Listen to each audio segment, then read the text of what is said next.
ከተማና ከተሜነት ህይወት የሚለውጡት የአኗኗር ዘይቤውን ሊለውጡ የሚችሉት ከተሞች ናቸው። የኢትዮጵያ ከተሞች ወደ 74% ገደማ የሚሆነው ከደረጃ በታች በጣም ያረጁ ያፈጁ የደቀቁ አካባቢዎች ነበሩ። ባለፉት 8 ዓመታት እርግጠኛ ነኝ ብዙ ወላጅ አሁን ልጁን ማታ ማታ ይዞ መውጣት የለመደ ይመስለኛል። እንደዚህ መሰራቱ በጣም ደስ ይላል። አንደኛ ለከተማ ውበት ለቱሪዝም ምቹ ሆኗል። አብዛኛው የኮሪደር ስራዎቻችን ከጀጎል ተነስቶ ነው እየሰፋ ከተሞቻችንን ሙሉ እያዳረሰ የሄደው። የገዳ ስርዓት ከ8 ቁጥር ጋር በጣም የተያያዘ ትስስር አለው። ያንን በማታም የማየት እይታ እንዲኖረው የመንገድ ማብራቱ 8 ቁጥር ሰጥቶታል። ሊሰራ የሚገባው ነገር እንደዛ አይነት ቦታ ሄድ፣ መሬት አስተዳደር ሄድ፣ እንደዛ አይነት ቦታ እዚሁ ነው ያለው ሁሉ ነገር። በእያንዳንዱ ቻሌንጅ ውስጥ በእያንዳንዱ ጨለማ ውስጥ ጭላንጭል ብርሃን ትኖራለች። ያንን ብርሃን ወስዶ ማክሲማይዝ ማድረግ ደግሞ የአመራር የሊደርሺፕ ኳሊቲ ነው። የቆሸሸን ከተማ የተጎሳቆለን ከተማ ብዙ ሰው ይጠላል። እነዛን የተቀየሩት ይሄ ደግሞ ቱሪስቱን መሳብ ብቻ ሳይሆን ቆይታውንም ጨምሮታል።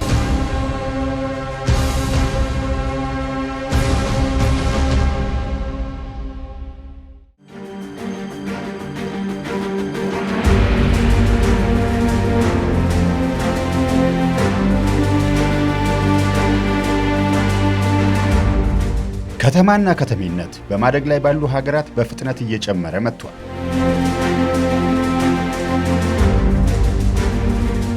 ከተሞች የቴክኖሎጂና የኢኖቬሽን ማዕከል፣ የኢንዱስትሪዎች መናኸሪያ፣ የሥራ ዕድል መገኛም ናቸው።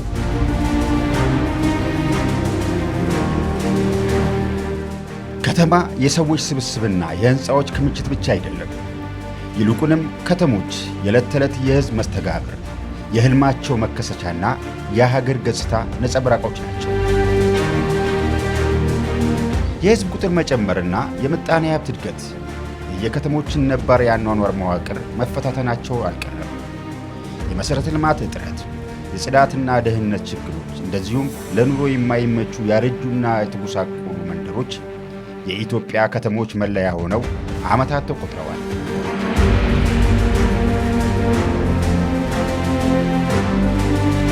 ቢሾፍቱ ያው ካሁን በፊት በተለይ ከአንድ አመት ወይ ደግሞ ከ2 አመት በፊት ያለው የከተማው ገጽታ ስናይ ያው የከተማው አመሰራረት ስናይ ከተማው የቆየና አሮጌ ቤቶች የሞሉበት እንዲሁም ደግሞ ፕላን በሆነ መንገድ ያልተሰሩ ቤቶች በብዛት እንዳሉ ነው የሚታወቀው እና በዚህ መሰረት ከተማው ቤቶች በመጠጋጋታቸው የተለያዩ ችግሮች ያሉበት የእሳት አደጋ የተለያየ ችግር ቢከሰት ቶሎ ደርሰ ማስተካከል ወይ ደግሞ ያንን ችግር መቅረፍ የማትችልበት አሰፋፈር ነበር ከተማዋ የነበራት። አብዛኛውን ጊዜ ከተሞች ናቸው አገሮችን ወይም አገራትን የኢኮኖሚ እድገት ይዘው የሚወጡት ማለት ነው። ትልቁን ጂዲፒ ተሸክሞ የሚገኙት ከተሞች ናቸው። አብዛኛውን ህዝብ ህይወት የሚለውጡት የአኗኗር ዘይቤውን ሊለውጡ የሚችሉት ከተሞች ናቸው። ስለዚህ መሬቱ እኛ ያለን በከተሞች አካባቢ ያለን መሬት በዛ ልክ የተመራ አይደለም። ገጠርም ኖረ ከተማም ኖረ ምንም ተመሳሳይ ነው።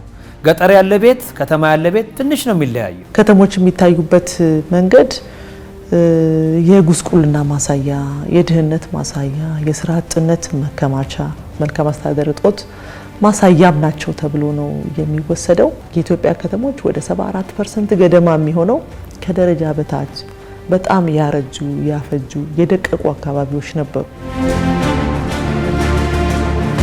እነዚሁን መሰረታዊ ችግሮች ለመቅረፍ የከተሞች መልሶ ማልማትና የኮሪደር ልማት ስራዎች አስፈላጊነት የግድ ሆኗል።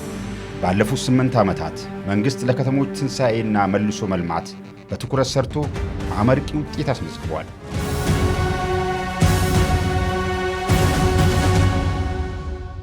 ብዝሃ ዘርፍ የኢኮኖሚ አማራጮችን መከተል ግድ ነው የሚለው። ስለዚህ አንድን ዘርፍ አሳድገን ወደሚቀጥለው ዘርፍ እንሄዳለን የሚለው አተያይ ሙሉ በሙሉ ተቀይሮ ማደግ በሚያስችለው መንገድ ሁሉም ዘርፍ ማደግ አለበት። እኩል ትርጉም እንስጣቸው፣ እኩል ክትትል ድጋፍ እናደርግላቸው።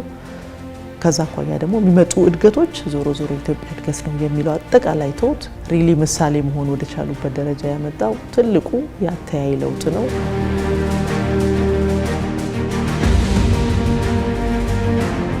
ቀዳሚው የኮሪደር ልማትና መልሶ ማልማት ስራም ከአፍሪካ መዲና ከዓለም የዲፕሎማሲ ማዕከል ከአዲስ አበባ ጀመረ።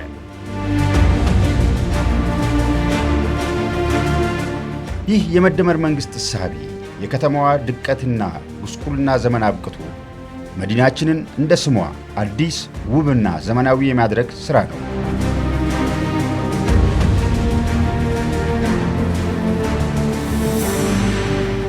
የኮሪደር ልማት የመንገድ መሰረተ ልማትን የማስፋት ስራ ብቻ አይደለም።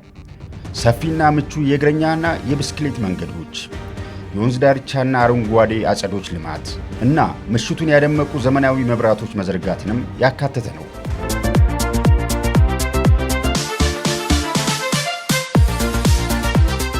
ቀን የምትሄድ ነው የሚመስለው። ደግሞ ብዙ ሰዎች ሲዝናኑ ቁጭ ብለው ሲጫወቱ ወላጆች ልጆቻቸውን ይዘው ሲወጡ እርግጠኛ ነኝ ብዙ ወላጅ አሁን ልጁን ማታ ማታ ይዞ መውጣት አሁን ላይ የለመደ ይመስለኛል።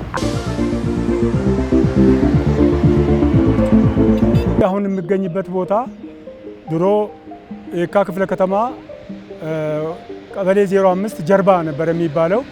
ያረጁ መንደሮች እንዲሁም ቆሻሻ መጣያ የነበረበት አካባቢ ነው።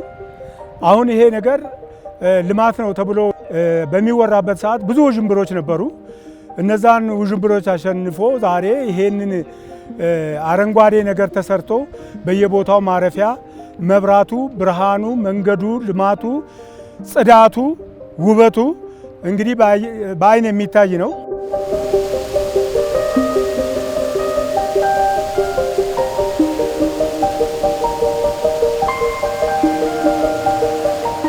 ከቦሌ ድልድይ ተነስተን ወደ ጫካ ፕሮጀክት ስንሄድ አንዱና የመጀመሪያው የመንገዱ ስፋት ነው።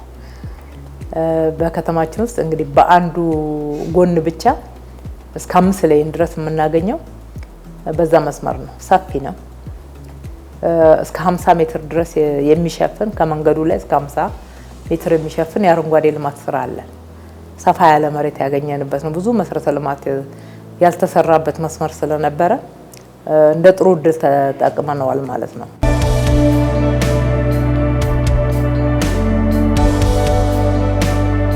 የኢትዮጵያ ከተሞችን ከድቀትና ኋላ ቀርነት የማላቀቁ ስራ ወደ ክልል ከተሞችም ተሸጋግሯል። በኦሮሚያ ክልል የልማቱ ተቋዳሽ ከሆኑ መካከል ቢሾፍቱ ከተማ አንዷ ነች።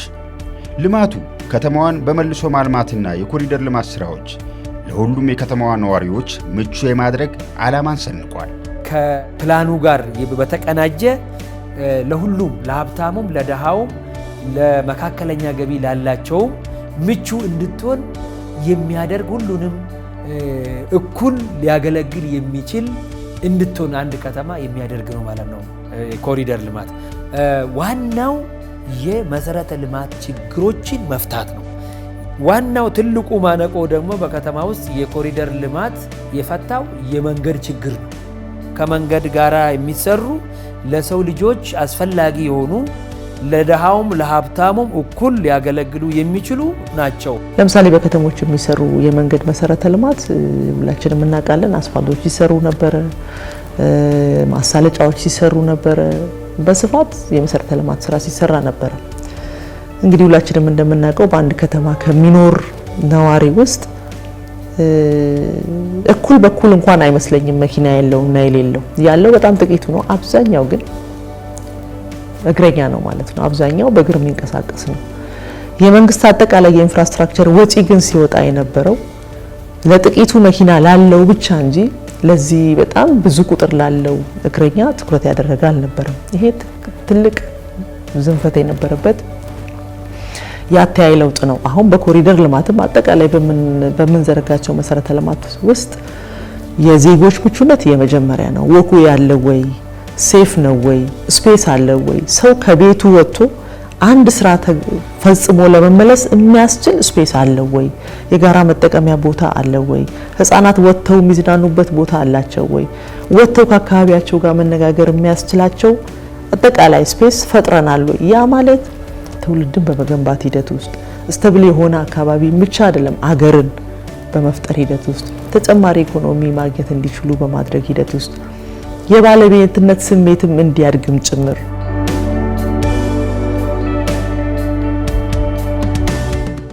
በተለይ ለህፃናቶች የሚጫወቱበት የሚባርቁበት እና ወጣቶችን መጥቶ የሚዝናኑበት ህብረተሰባችን መጥቶ የሚዝናናበት ከተማ ነው እየሆነ ያለው። ተናንዱራ ጊዜን አኔ ዶፋ ስት በሸነና ቱሬት አከነንጅሩ ከዚህ ቀደም እኔ ለመዝናናት ወደዚች ከተማ ስመጣ ብዙም ሳቢ ነገር አልነበረም። አሁን ሁሉም ነገር በእጅጉ ተቀይሯል። ኮሪደር ልማቱ የከተማዋን ገጽታ ቀይሯታል። እኔም ዛሬ ከ6 ሰዓት ጀምሮ በከተማዋ በተለያዩ ቦታዎች ሲዟዟር ነበር። በጣም ደስ ብሎኛል። ለቀጣዩ ትውልድ ደግሞ ከዚህ የተሻለ ነገር እንደሚሰራ ተስፋ አድርጋለሁ። ሁሌፍ ገመቹ ተኤ ጅራ ጀቹ በርባዴተናን ያደንቀፋ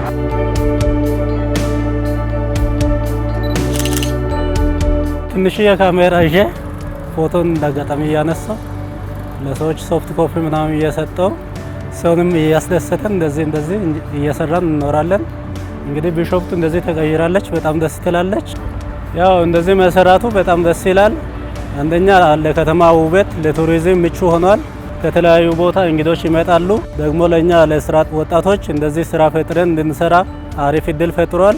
ደግሞ እኛም እንደዚህ እያየን እየሞከረን ፍቃዱም ለማግኘት እየጠየቀን ነው። መጀመሪያ አየር ኃይል ፊት ለፊት የምታገኙት 14 ሄክታር የሸፈነ መዝናኛ አለው ማለት ነው። ትልቅ መዝናኛ እዛ ውስጥ የስፖርት ዞን አለ። የተለያዩ የመዝናኛ ልጆች የሚጫወቱበት፣ ህፃናት የሚጫወቱበት፣ ወኮ የሚካሄድበት፣ አጫጭር ሩጫ እንቅስቃሴ የሚደረግበት፣ ጂም እና የተለያዩ ነገሮች ያሟላ አንድ የራሱ ፓርክ አለ። ቀጥለን ወደዚህ ስንመጣ ደበሶ ፓርክ የምትባል እዚህ ጋር አለች ማለት ነው። ለምን ይሄ ራሱ የኮሪደር አንዱ አካል ነው። ያው ሌሎች የኮሪደርን ኮንሰፕት ጠበብ አድርገን ማየት ስለሌለብን ነው። ደበሶ ፓርክ አሁን እንደፈለግ ሰው የሚንቀሳቀስበት፣ ማታ ሰራተኞቻችን ራሱ ወጣ ሲሉ የሚንቀሳቀሱበት፣ ህፃናቶች የሚጫወቱበት፣ እዛ ደግሞ የተለያዩ አገልግሎቶች አሉ ማለት ነው።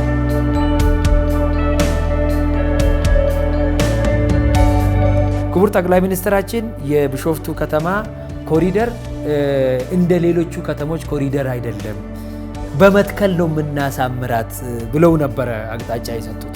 እኛም የእሳቸውን አቅጣጫ መሬት ላይ ለማውረድ በሳር የሚሸፈነው በሳር፣ በአትክልት የሚሸፈነው በአትክልት፣ በአበባ የሚሸፈነው በአበባ። የቢሾፍቱ ከተማ ኮሪደርን ለየት የሚያደርገው በሁለቱ ትልልቅ መንገዶች መካከል ሚዲያን ፎረስት አለን ማለት ነው። ጫካ። ለምን ጫካ ለሰው ልጆች ለከተማ እንደ ሆስፒታል ሊያገለግል የሚችል ነገር ነው። ይሄ ምቹነት አጠቃላይ ከተፈጥሯዊ ስነ ምህዳር ጋር ደግሞ መግባባት አለበት፣ መታረቅ አለበት። ይሄን ውስብስብ ማንነትና ምንፈጥራቸው በከተሜነት በምንፈጥራቸው አጠቃላይ አውድ ተፈጥሯዊ የሆነ ደግሞ ኢንቫይሮንመንት አቢዩዝ ማድረግ የለበትምና ታሳቢ ያደረገው ለከተሞች ትልቁ ሳምባ የሚባለው የአረንጓዴ መሰረተ ልማት እንደመሆኑ መጠን የአረንጓዴ ሽፋናችንንም ከዚያ አኳያ መጨመር አለብን ብለን ከከተማ ኮሪደር ስራ ጋር በከፍተኛ ደረጃ ስንሰራ የቆየንበት ነው።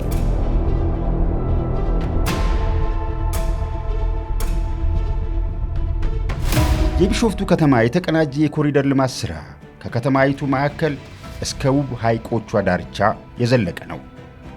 የ7-8 ሸለቆ ሐይቆች መገኛ የሆነችው ቢሾፍቱ የኮሪደር ልማት ስራዋን ከሐይቆቿ አንዱ በሆነው የሆራ አርሰዴ ሐይቅ ዳርቻ አስፋፋች።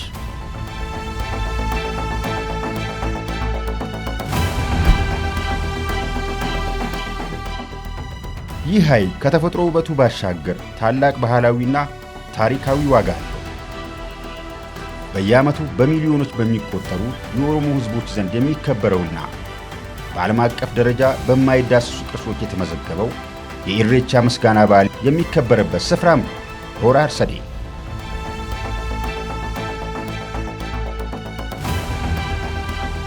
ሆራ አርሰዴ ላይ የተጀመሩት ስራዎች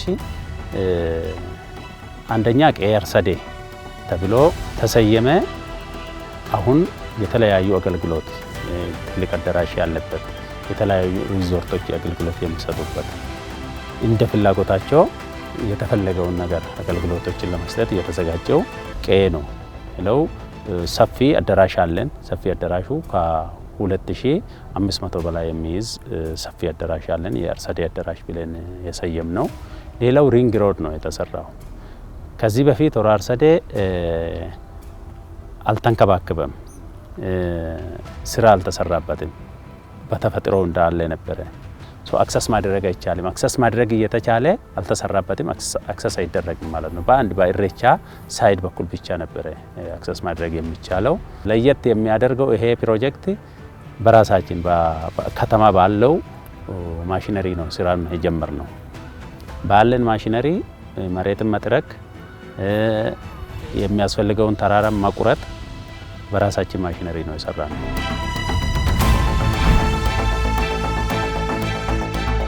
የሆራ አርሰዴ ሐይቅ ዳርቻ የኮሪደር ልማት ሥራ ሐይቁን ጨምሮ 277 ሄክታር ስፋት ያለው ነው። ጨለማው በብርሃን ተተክቷል። የተዘጋው መንገድ ለሁሉም ክፍት ተደርጓል። ቢሾፍቱ ሌላ ዓለምን ሌላ ገጽታን በሆራ አርሰዴ ሐይቅ ዳርቻ ገንብታ ስሟን በሚመጥን ልክ ገጽታዋን መቀየር ጀምራለች። የማታ ገጽታማ በጣም ደስ ይላል። ውበቱ መብራት ተለቆ እንደዚህ ፏ ብሎ ሰው በነፃነት ወጥቶ ምዝናናበት በጊዜ በሰላም ወጥቶ ምንም ሳይዘው በነፃነት ወጥቶ የሚገባበት ሰፈር ነው። በጣም ደስ ይላል። ደግሞ ሰፈሩም በጣም ምቹ ነው። የሮ ኢሬቻ ተረት ባየ ደስ ነው ማይዳ ገልገል ምሽቱ ቀን ነው የሚመስለው። የተተከሉት መብራቶች ለከተማዋ ውበትን ሰጥተዋታል። ከዚህ ቀደም ኢሬቻ በዓል ሲከበር ጭምር እንደዚህ የተስተካከለ ነገር አልነበረም። ዲዛይኑ ሲሰራ የቀን አገልግሎት ብቻ አይደለም የታሰበው። በማታም የሚሰጠውን እይታ ወይም ደግሞ ናይት ስኬፕ የሚባል ዲዛይን አለ። የማታ ጊዜ የማብራት ዲዛይን፣ እሱ በዲዛይኑ ውስጥ ተካቶ ነው የተሰራው። ሆራ አርሰዴ 8 ቁጥር ነው። የገዳ ስርዓት ከ8 ቁጥር ጋር በጣም የተያያዘ ትስስር አለው። ያንን በማታም የማየት እይታ እንዲኖረው የመንገድ ማብራቱ 8 ቁጥር ሰጥቶታል። አሁን በድሮን ቢቀረጽ የ8 ቁጥር እይታ አለው። በተጨማሪ ደግሞ የተለያዩ ቦታዎች መቀመጫዎች ቦታዎች አሉ። እነሱም የማብራት ዲዛይን ተካቶባቸው የምንፈልገውን ውበት እስኪያመጣ ድረስ በዲዛይን ቼክ ተደርጎ የተጠኑ ስራ ላይ ዋሉ ናቸው ማለት ነው። የጉስቁልና ማሳያዎች ናቸው፣ የድህነት ማሳያዎች ናቸው ተብለው ይፈሩ የነበሩቱ ዛሬ ላይ እድል ወደ መሆን የመጣበትን ማየት እንችላለን። እድሎች ናቸው የሚል በእያንዳንዱ ቻሌንጅ ውስጥ በእያንዳንዱ ጨለማ ውስጥ ጭላንጭል ብርሃን ትኖራለች። ያንን ብርሃን ወስዶ ማክሲማይዝ ማድረግ ደግሞ የአመራር የሊደርሺፕ ኳሊቲ ነው የሚለውን በከተሞቻችን እያየን የመጣንበትን ማየት እንችላለን።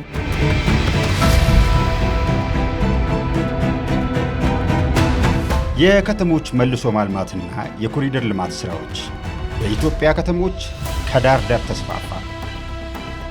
ከተሞች ከዘመናት ማንቀላፋት ነቅተው ለገጽታቸው መለወጥና ለነዋሪዎቻቸው የተመቹ ይሆኑ ዘንድ በእቅድና በትኩረት ወደ ስራ ገቡ። ስማርት ከተማን ከመፍጠር ጋር ተያይዞ እንግዲህ በእነዚህ ኮሪደሮች ላይ በተለይ የሲሲቲቪ ካሜራዎች ተገጥመዋል ማለት ነው። እንዲሁም አሁን ሙሉ በሙሉ በሚባል ደረጃ የአድራሻ ስርዓት ስትሪት አድሬሲንግ የምንለው ስራም ሙሉ በሙሉ ዝርጋታ እየተከናወነ ያለው ኦልሞስት የማጠናቀቅና የማስመረቅ ደረጃ ላይ ደርሷል።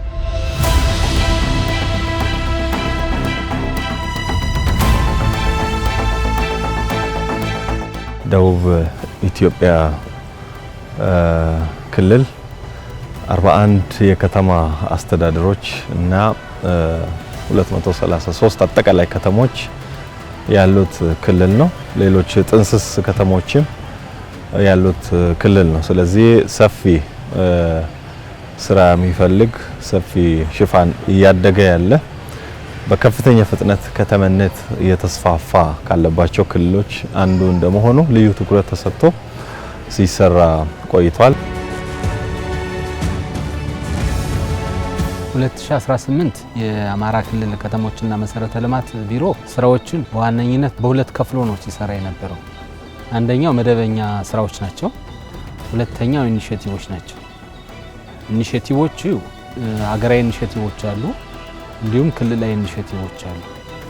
ከኢኒሼቲቮቹ መካከል አንዱ የኮሪደር ልማት ኢኒሼቲቭ ነው። በ43 ከተሞች የተተገበረ ኢኒሼቲቭ ነው። ኦልሞስት ከ13 ቢሊዮን ብር በላይ ወጪ የተደረገባቸው ከተሞችን ያዘመኑ ያስዋቡ በጣም የለወጡ ፕሮጀክቶች ናቸው። የተደበቀው ውበት ፍንትው ብሎ ወጥቷል። የታሪክ የባህልና የቅርስ መገኛ የሆኑ ከተሞች ሳይቀሩ ዛሬ ገጽታቸውን ይበልጥ አስውበው ለጎብኚዎቻቸው ምቹ ሆነዋል።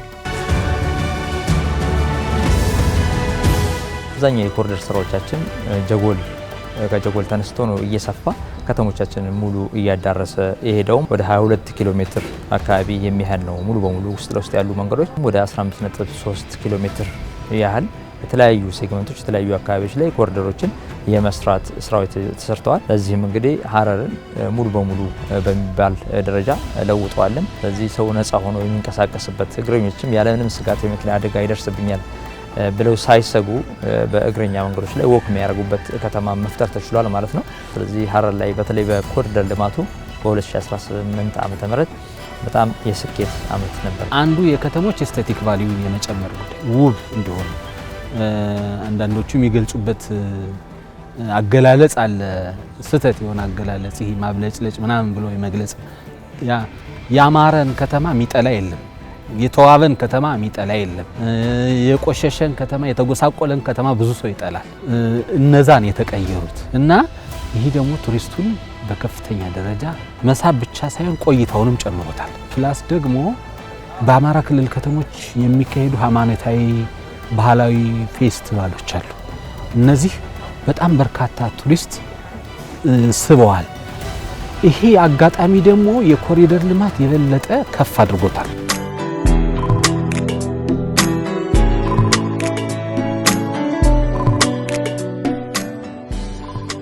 የስምጥ ሸለቆ እንቁ አዳማ እንደ ሌሎች የሀገራችን ከተሞች የመሰረተ ልማት እጥረት ለእድገቷ ማነቆ ሆኖባት የኖረች ከተማ ናት።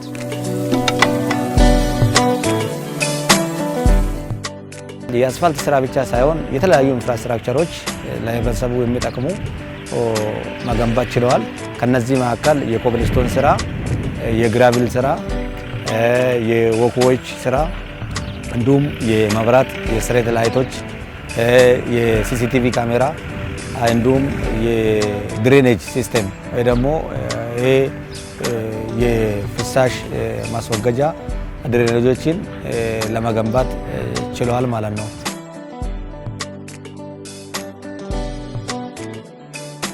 ትንሽ አስፋልት የነበረን ስፔሻሊ ደግሞ ያ ትንሹ አስፋልት ራሱ ሁለት መኪና ብቻ ጎን ለጎን ሲያስተላልፍ የነበረው መንገድ ነበራት። በአሁኑ ጊዜ ግን በአንዴ ከ6 እስከ 8 መኪና ጎን ለጎን የማሳለፍ አቅም ያለው አስፋልት ገንብተናል። ኦልሞስት በዚህ በ5 ዓመት ውስጥ ወደ 25 ኪሎ ሜትር የአስፋልት ኮንክሪት ስራ ለመስራት ችለናል ማለት ነው።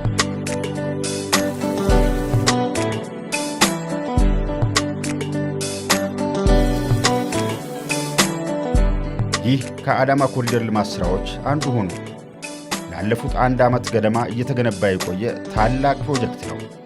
የአዳማው ሲቲ አሬና ባለቅይጥ አገልግሎት ሰጪ ፕሮጀክት።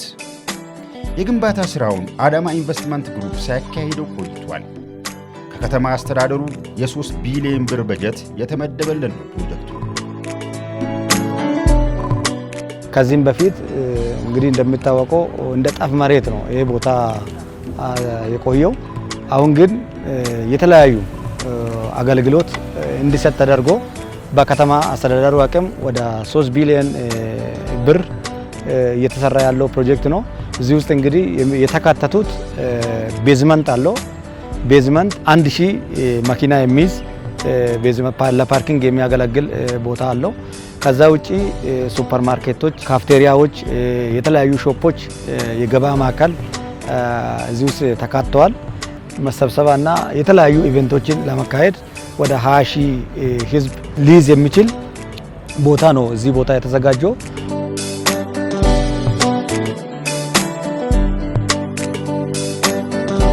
የአዳማ ከተማ ኮሪደር ልማት ስራዎች ዛሬ ነዋሪዎች ለጤና ተስማሚ በሆኑ አካባቢዎች እንዲኖሩ የከተማዋ ንግድና ኢንቨስትመንት እንቅስቃሴ እንዲስፋፋና ዘመናዊ ከተማን ለመገንባት አስችሏታል። አይታችኋል፣ መንገዱ ሰፍቷል። የከተማው ጥበት በፊት ልጅ ይዘህ መሻገር አትችልም።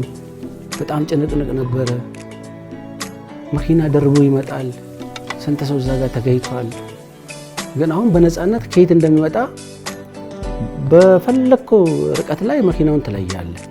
ያን ጊዜ ግራና ቀኝ አይታው እንደ ልብ ትሻገራለህ። ያኔ ተሸማቀ ነበር። ፓርኪንግ ይቆማል መኪና ስትሻገር ተሳቀ ነው። ልጅ መላክ አትችልም። ከዚህም በፊት አንድም ፓርክ አልነበረም ይሄ ከተማ።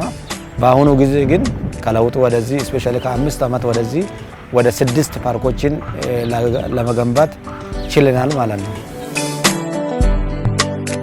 በአዳማ ከተማ እየተገነቡ ካሉ የመሰረተ ልማት ፕሮጀክቶች መካከል አንዱ ነው የአዳማ ከተማ የተቀናጀና ዘመናዊ የመናኸሪያ ስራ።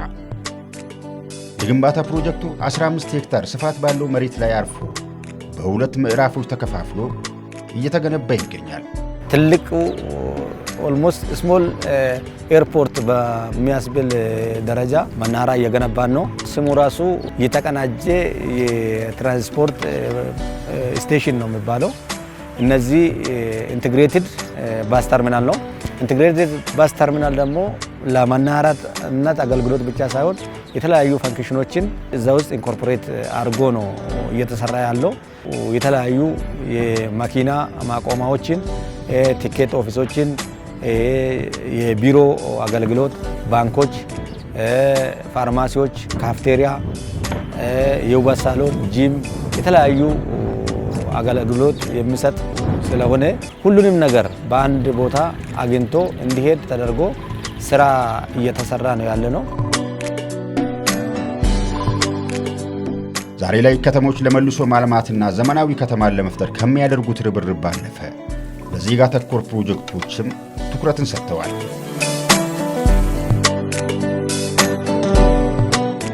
ከተሞች ለነዋሪዎቻቸው የተቀላጠፈ ፈጣንና በቴክኖሎጂ የታገዘ አገልግሎት አሰጣጥ ስርዓቶችን ዘርግተዋል። አንድ ማዕከል አገልግሎት ያው ሞደርን ኢትዮጵያን ሰርቪስ ኦርጋናይዝ ቤኔፊት ነው። ኢትዮጵያን የሚመጥን ኦርጋናይዜሽንን ከፍ ወዳለ ደረጃ የሚያመጣ ሀገረ መንግስት ግንባታችን ውስጥ ተቋማት መገንባት ያስፈልገናል። ተቋማት ደግሞ ዘላቂ የሆነ ተቋማት ማለት ነው። ዘላቂ የሆነ ተቋማት ስንል በድሮ በተለመደ አሰራር ሳይሆን ከማኑዋል ወጥተን ዋን ስቶፕ ሾፒንግ በሆነ ወደ ዲጂታል ማምጣት። ይሄን ማምጣት ማለት ዓለም ዛሬ ከደረሰበት አገልግሎት ፍጥነት ፈጠራ ታክሎበት የሚሰራ። ይሄን ለማገዝ ደግሞ ዲጂታል መጠቀም አስፈላጊ ነው።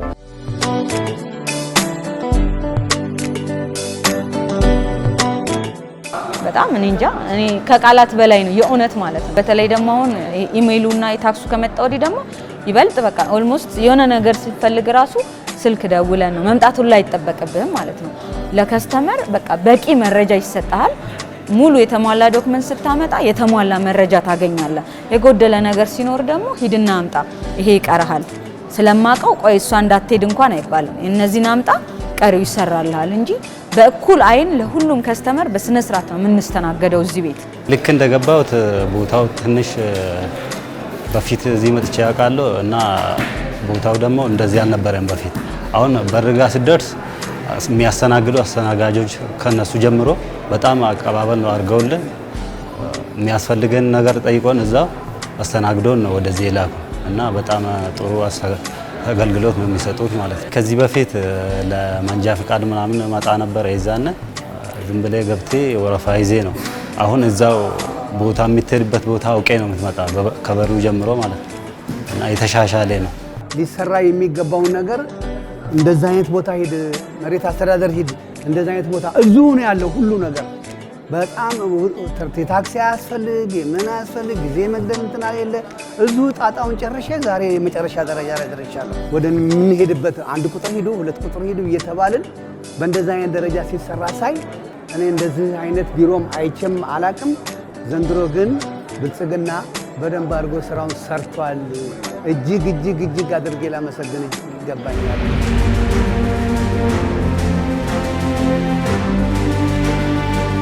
እነዚህ ዘመናዊ የአገልግሎት መስጫ ማዕከላት የነዋሪዎችን ድካምና እንግልት አቅልለዋል።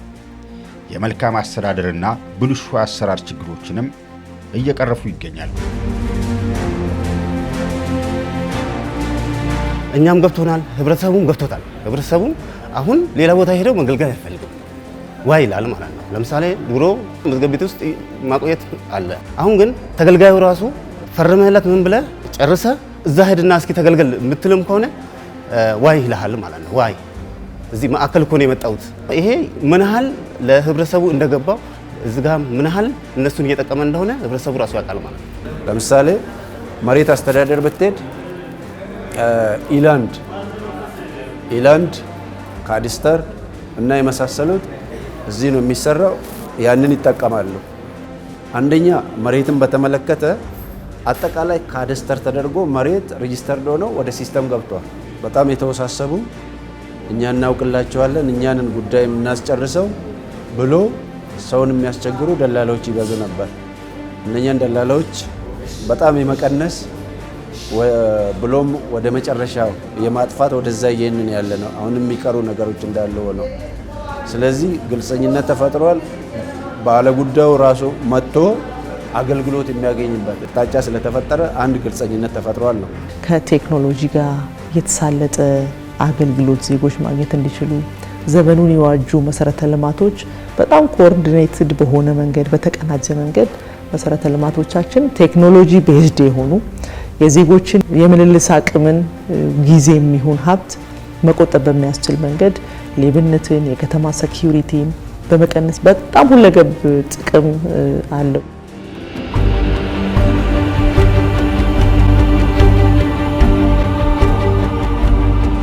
በየከተሞች የህዝብ ቁጥሩ በፈጣን ሁኔታ እየጨመረና እያደገ በመምጣቱ በከተሞች የመኖሪያ ቤት ፍላጎትና አቅርቦት ሊጣጣም አልቻለም። ይብዛም ይነስ ከተሞች አቅም በፈቀደ ለችግሩ እልባት ለመስጠት በስራ ላይ ናቸው። ይህ በአዳማ ከተማ ቦሌ ክፍለ ከተማ አንዱዴ ወረዳ ውስጥ የሚገኝ የጋራ መኖሪያ ቤቶች ግንባታ ፕሮጀክት ነው። በሁለት የግንባታ ምዕራፎች ተከፋፍሎ እየተገነባ የሚገኘው ይህ ፕሮጀክት የመጀመሪያ ዙር ግንባታቸው የተጠናቀቁ ቤቶች ለቤት ፍላጎት ተከፋፍለዋል።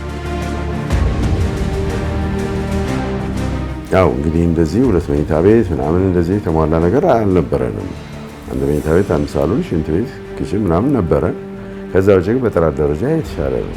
አሁን ከተማው ደግሞ ሌሎች ህንፃዎች እየተሰሩ መንግስት ባለው ፕላን መሰረት የተለያዩ ህንፃዎች እየተገነቡ ነው። እየሰፋ ነው የሚሄደው፣ የሚለማ ነው።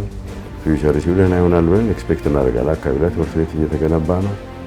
እዚሁ በቅርቡም አለ ሌላ ሃይ ስኩል፣ እዚህም ሌላ ደግሞ አንደኛ ደረጃ ትምህርት ቤት እየተገነባ ነው። በቅርብ ተጀምሯል። መስከረም ላይ ያልቃል ተብሎ ይገመታል።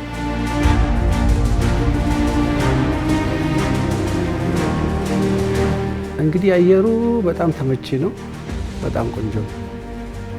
ለህይወታችን አስፈላጊ ነው። ከዛ መነሳቱ ቆንጆ ነው። ከዛ ማለትም ያው ከተማ ውስብስብ ስለሆነ ንጹህ አየር የምታገኝበት ነገር አይደለም። ግን ከዛውን ተነስተን እዚህ መምጣታችን እዛ በጋራ አንድ ግቢ ውስጥ ቢያንስ ወደ 5 ሰው ምናምን 4 ሰው አንድ ሽንት ቤት ነው የምንጠቀመው። ያው የተጨናነቀ ነገር ነው። ቤቱ ሰፊ ቢሆንም እንደዚህ አየር አታገኝም። አሁን ይሄ በነፃነት ከማንም ጋር አትገናኝም። ያለው ነገር በሙሉ ክሊር የሆነ ነገር ነው። ሽንት ቤት ሻወር አለው፣ የልጆች መኝታ አለው፣ የአዋቂ መኝታ አለው፣ ኪችን ለብቻው አለው። የክልላችን የከተማ ልማትና ቤቶች ቢሮ መመሪያ አውጥቶ 55 እንደዚህ በእንደዚህ ሁኔታ የተገነቡ ቤቶችን 55%ን ለነዋሪዎች በማስተላለፍ 45%ን ደግሞ ለገበያ በማዋል ራሱን ሪፈንድ እንዲያደርግ ሌላኛውን ፌዝ ለመገንባት ስንንቀሳቀስ ነበር። መጀመሪያ ፌዝ ላይ ከ810 ቤቶች 420ዎችን ለልማት ከከተማ መሀል ለተፈናቀሉት ዜጎቻችንን አዝራክበናል። የቀሩት 390ውን ደግሞ በግልጽ ጨረታ ማለት ለመንግስት ሰራተኞች፣ ለነዋሪዎች በግልጽ ጨረታ እያስተላለፍን ያለ ነው።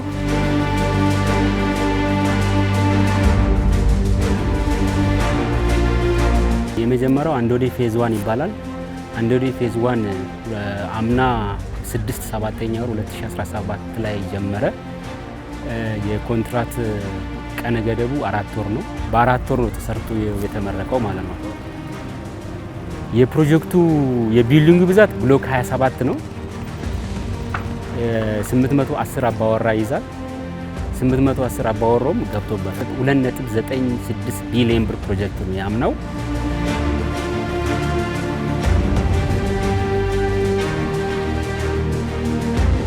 በሁለተኛው ምዕራፍ ግንባታ ውስጥ ያሉት 1540 አባወራዎችን ተጠቃሚ የሚያደርጉት የጋራ መኖሪያ ቤቶች ግንባታቸው ቀጥሏል።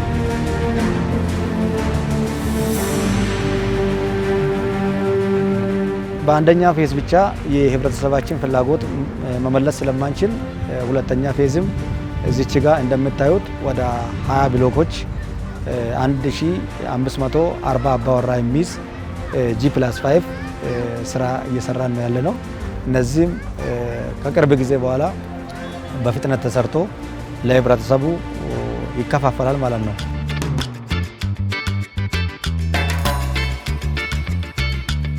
ኢትዮጵያ በየከተሞች እያደገ የመጣውን የነዋሪዎች መኖሪያ ቤት ፍላጎት ችግር ለመቅረፍ የቤቶች ልማት ፖሊሲን ቀርጻ በስራ ላይ ናት።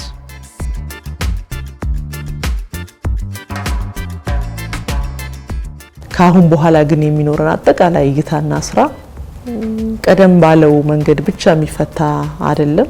ያንን መሰረት ባደረገ መንገድ ለመጀመሪያ ጊዜ የሃውዚንግ ፖሊሲ ወይንም ደግሞ የቤቶች ፖሊሲ አጽድቀናል። የቤቶች ፖሊሲ በመንግስት ደረጃ መጽደቅ ማለት ለዘርፉ ምን ያህል ትኩረት የሰጠው እንደሆነ ማየት ይቻላል። እሱን ተከትሎ ደግሞ የሃውዚንግ ስትራቴጂ በማጽደቅ መሰረታዊ ሊባሉ የሚችሉ ከዚህ ዘርፍ አኳያ የሚታዩ ቻሌንጆችን መፍታት ቢችል በተለይ ከፋይናንስ እና ከቴክኖሎጂ አቅርቦት አኳያ ያሉ ጉዳዮች አሁን በምክክር በውይይት ሂደት ላይ ነው ያለነው። በጣም ባጠረ ጊዜ ደግሞ የፋይናንስ አማራጮችን ማየት በሚያስችል መንገድ የህግ ማዕቀፎቻችን መፍታት ይችላሉ የሚል እሳቤ ይዘናል።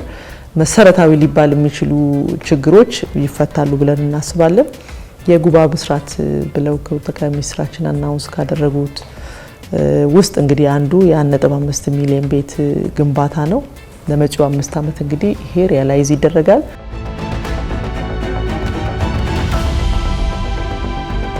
የከተማ መልሶ ማልማት፣ የኮሪደር ልማት ስራና ዲጂታል ከተሞችን የመፍጠር ስራዎች የዛሬ ምቾት ብቻ ሳይሆኑ የነገውን ትውልድ ተጠቃሚነት የሚያረጋግጡ ታላቅ አሻራዎች ናቸው።